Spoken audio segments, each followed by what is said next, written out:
The smell of burning diesel mixed with spring rain as Werner Brandt crouched behind a shattered stone wall. His uniform hung loose on a starved frame. His boots had holes that let the cold mud seep through to his blistered feet. Behind him, 37 men waited in silence. What remained of his company after 4 years of war. Half of them were teenagers, boys who should have been in school, conscripted in the final desperate months when Germany scraped the bottom of its barrel for soldiers. The other half were veterans like Werner, men who had survived Stalingrad and Normandy and 100 nameless battles in between.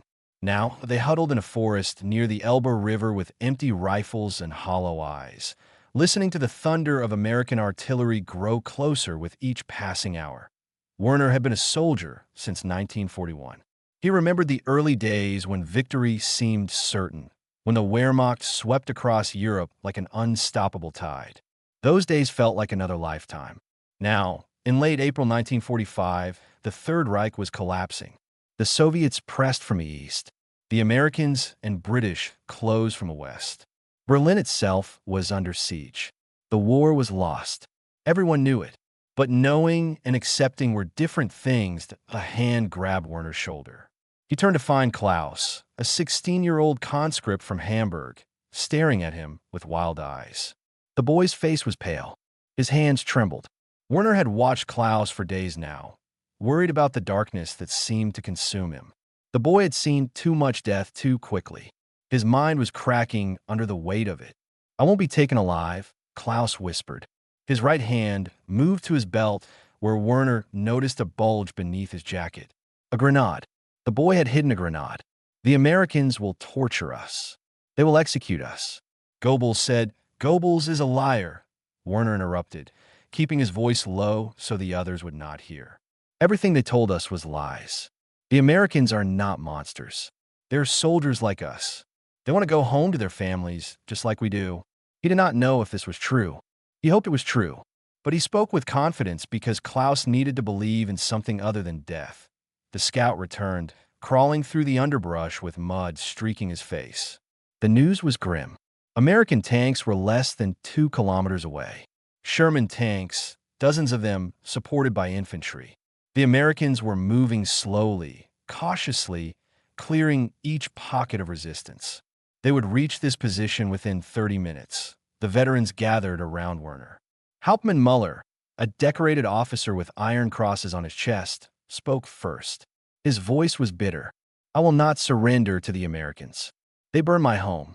They killed my wife and children in the bombing raids. I would rather march east and take my chances with the Soviets." Werner shook his head. The Soviets showed no mercy to German prisoners. Stories had filtered back from the Eastern Front. Mass executions, forced labor camps in Siberia, slow death by starvation and cold. The Americans, for all the propaganda against them, were known to treat prisoners according to the Geneva Convention. It was not a guarantee, but it was a chance. The argument continued for precious minutes while the artillery crept closer. Some men wanted to fight.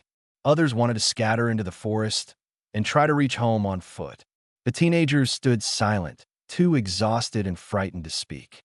Werner watched their faces and saw only one thing: the desperate will to survive. Then the decision was made for them.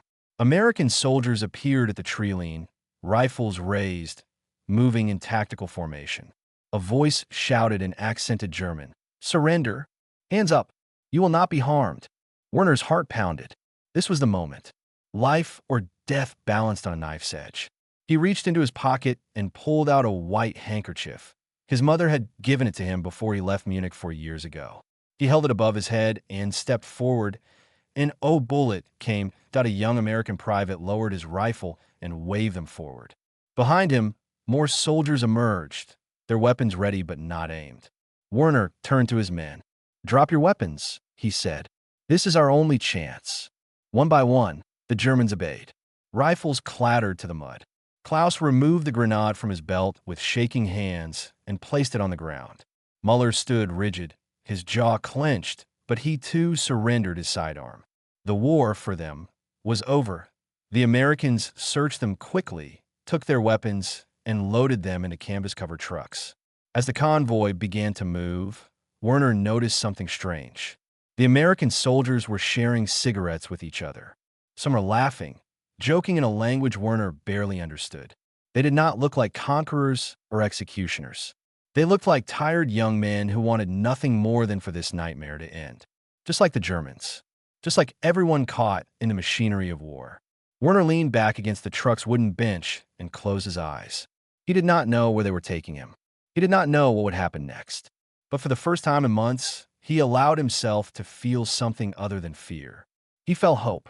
The Alabama sun hit Werner like a hammer when he stepped off the train. After 3 weeks of transport, cargo ships rolling through Atlantic swells, then rattling trains cutting through an American landscape so vast it made Germany seem like a postage stamp. They had arrived at a place that felt like another world entirely. Heat shimmered off the red dirt. Strange insects buzzed in thick, humid air. Wooden barracks stretched in neat rows behind walls of barbed wire. And beyond those walls, endless forests of pine trees stood like silent witnesses to this strange new chapter of his life. Camp Aliceville in Alabama was one of hundreds of prisoner of war camps scattered across the United States. By 1945, more than 400,000 German soldiers were held on American soil, a fact that would have seemed impossible just years earlier when the Reich's armies had seemed invincible. The Americans had captured so many prisoners during the North Africa campaign and the push through Italy and France that they had run out of space in Europe. So they shipped them across the ocean, put them to work on farms and factories, and housed them in camps that bore little resemblance to the brutal labor camps that existed elsewhere in the world. Werner marched with his men toward their assigned barracks. They passed other prisoners, Germans who had been here for years, men captured at El Alamein and Kasserine Pass, veterans of Rommel's legendary Afrika Korps. These men looked different from the skeletal survivors who had just arrived. They had weight on their bones. Their uniforms were clean.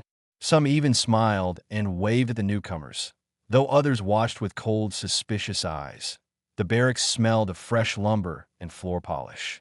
Bunks lined the walls with actual mattresses, thin but serviceable. Werner had not slept on a mattress since 1943. He ran his hand across the fabric and felt something loosen in his chest, some knot of tension he had carried for so long he had forgotten it existed. But the camp was not a sanctuary. Werner learned this quickly. The Afrika Korps veterans had established their own hierarchy, their own rules. Their leader was a man named Oberstleutnant Gerhard Fischer, tall, rigid, with eyes like chips of blue ice. Fischer still believed Germany would win the war. He insisted the Führer had secret weapons that would turn the tide. He ran his section of the camp like a military unit, demanding discipline and loyalty and punishing anyone who spoke of defeat. That Werner's group was assigned to barracks controlled by Fischer's faction. On their first night, 2 of Fischer's men cornered a prisoner who had dared to say the war was lost. They beat him until his face was unrecognizable. The message was clear. Hope was permitted. Defeatism was not. Klaus withdrew further into himself. The boy stopped eating. He sat on his bunk for hours, staring at nothing, responding to questions with single syllables or silence. Werner watched him grow thinner each day and recognized the signs. The boy was dying inside. The war had broken something in him that food and safety could not repair. One evening, an American guard approached Werner near the fence. The guard was young, perhaps 22, with sandy hair and an easy smile that seemed almost indecent in a place like this. He introduced himself as Private First Class James Patterson. "Jimmy," he said, "call me Jimmy." His grandparents had emigrated from Bavaria in the 1890s. He spoke broken German, mixing English words when he forgot the vocabulary. Jimmy asked questions. What was Germany like before the war? What had the German soldiers been told about Americans? Were the stories true about concentration camps in the East? Werner answered carefully, uncertain whether this was a trap or genuine curiosity. But Jimmy kept returning, night after night, bringing small gifts, chocolate bars, magazines with pictures of American cities. Once a baseball that Werner turned over in his hands without understanding its purpose. Tension mounted between Werner and Fischer. The Oberstleutnant demanded that Werner stop fraternizing with the enemy. Werner refused. The camp divided into factions. those who clung to the old ideology, and those who sensed that survival meant letting go. Then Jimmy brought different news. His face was bright with excitement. "Tomorrow," he said, "the camp commander has approved something special. A real American meal. Hot dogs. You know hot dogs? Like we eat at baseball games." Werner did not know what a baseball game was. He did not know what a hot dog was. But he saw Jimmy smiling, and for the first time since the surrender, something stirred in Werner's chest that felt almost like anticipation. Tomorrow would bring something new, something that was not war or death or the endless grinding weight of fear. Something simple, something human. Metal trays clinked against wooden tables as hundreds of German prisoners filed into the mess hall. Werner took his place on a long bench, Klaus beside him, and stared at the strange object placed before them. A pale bread roll had been split down the middle. Nestled inside lay a pinkish-brown tube of meat, glistening slightly under the harsh overhead lights. Small paper cups held yellow and red substances. Mustard and ketchup, the Americans called them. The prisoners exchanged glances of confusion and suspicion. This was the famous American hot dog. This was what the enemy ate at their baseball games and summer celebrations. It looked nothing like any sausage Werner had ever seen in Bavaria. The Frankfurter had a peculiar history that most of these German soldiers did not know. German immigrants had brought the sausage to America in the 1800s, and Americans had transformed it into something entirely their own. A symbol of ballparks and boardwalks, of a carefree prosperity that seemed almost mythological to men who had spent years crawling through mud and blood. Now, this simple food sat before them like an offering from another universe. Fischer rose from his seat at the far end of the hall. His voice carried across the silent room. "Do not touch this American garbage. This is not food. This is corruption. They want to make us soft. They want us to forget who we are, to forget Germany, to become their servants." He swept his arm across the rows of prisoners. "Any man who eats this betrays the fatherland. Any man who accepts their charity is a traitor." Werner felt the weight of those words settle over the room. Men who had been reaching toward their trays pulled their hands back. The teenagers looked at the older soldiers for guidance. Klaus sat frozen, his hollow eyes fixed on the hot dog, his body rigid with indecision. The mess hall had become a battlefield, not of bullets and bombs, but of ideology and identity. Fischer represented everything the Third Reich had built. The discipline, the fanaticism, the absolute certainty that had driven Germany to conquer half of Europe and then burn in the flames of its own madness. To eat the hot dog meant rejecting that certainty. It meant admitting that the enemy was not a monster, but a fellow human being who ate simple food and smiled and wanted peace. Werner looked at the hot dog. He thought of his mother's kitchen in Munich, the smell of sausages frying on Sunday mornings, the warmth of a home that no longer existed. The Americans had bombed Munich. His childhood house was rubble.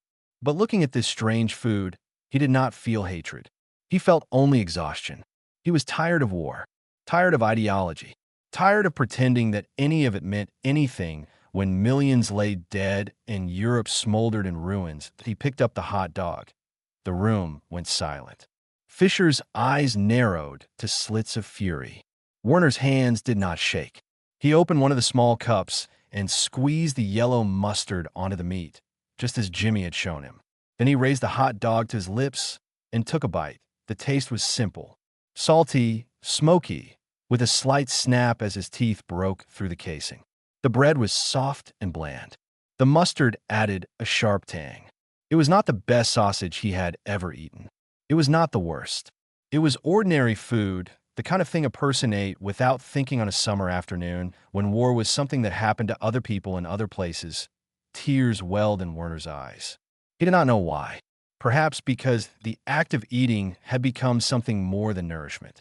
Perhaps because he had finally admitted to himself that the war was over, truly over, and the future was not death but life. He took another bite, and another. Klaus watched. The boy's hands trembled over his own tray. Werner saw the struggle in his eyes, the propaganda screaming that this was betrayal, the hunger screaming that this was survival, the broken spirit whispering that nothing mattered anymore anyway. Then Klaus picked up his hot dog. He added no mustard, no ketchup. He simply bit into it and chewed. Tears streamed down his gaunt cheeks. His shoulders shook with silent sobs. But he kept eating, bite after bite. He was alive. He was choosing to stay alive. Across the mess hall, other prisoners began to eat. One by one, then in groups, men reached for their trays and lifted the strange American food to their mouths. The spell of Fisher's authority cracked and shattered. Not everyone ate. Some remained loyal to the old ideology, their faces twisted with contempt. But enough did. Enough chose life over death, acceptance over defiance, the uncertain future over the certain past. Fisher watched his power dissolve like smoke. His jaw tightened, his fists clenched at his sides. But he said nothing more. There was nothing left to say. The war had ended in this mess hall, not with a treaty or a surrender, but with a simple meal shared between men who had forgotten how to be anything other than soldiers. The radio crackled with static before the announcer's voice filled the recreation hall. Germany had surrendered unconditionally. Adolf Hitler was dead by his own hand in a bunker beneath Berlin. The Thousand-Year Reich had lasted 12 years and ended in ashes. The war in Europe was over. Werner sat motionless on a wooden chair as the words washed over him. Around him, prisoners reacted in different ways. Some wept openly, their faces buried in their hands. Some sat in stunned silence, unable to process what they had known for months but refused to believe. A few, the youngest ones, the boys who had never known adult life without war, actually smiled, their faces bright with relief that they might actually survive to see another year. Fisher locked himself in his barracks and did not emerge for 3 days. When he finally appeared, he looked like a man who had aged 20 years. The rigid certainty was gone from his eyes. The ideology that had sustained him through 4 years of captivity had collapsed, leaving nothing behind but an empty shell in a faded uniform. 8 weeks passed. Summer settled over Alabama like a heavy blanket, thick with humidity and the drone of cicadas. The prisoners waited for news of repatriation.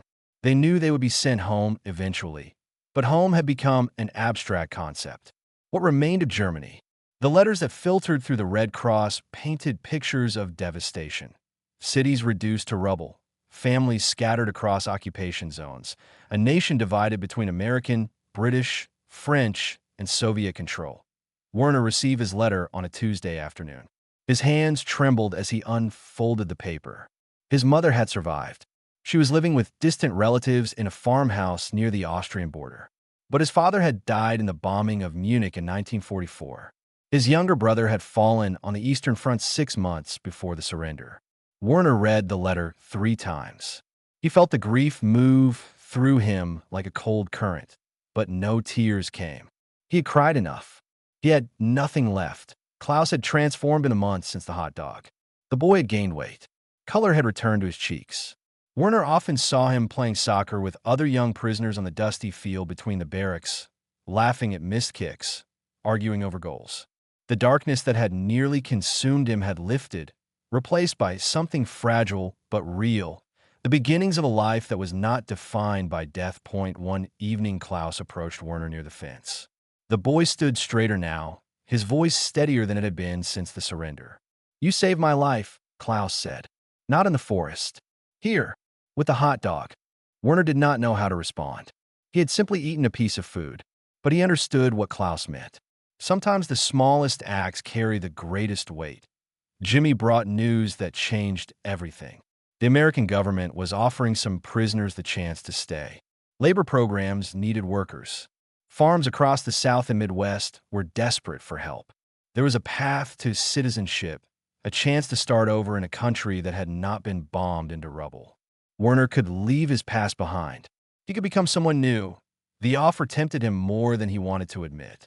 America was vast and prosperous and untouched by the devastation that had consumed Europe.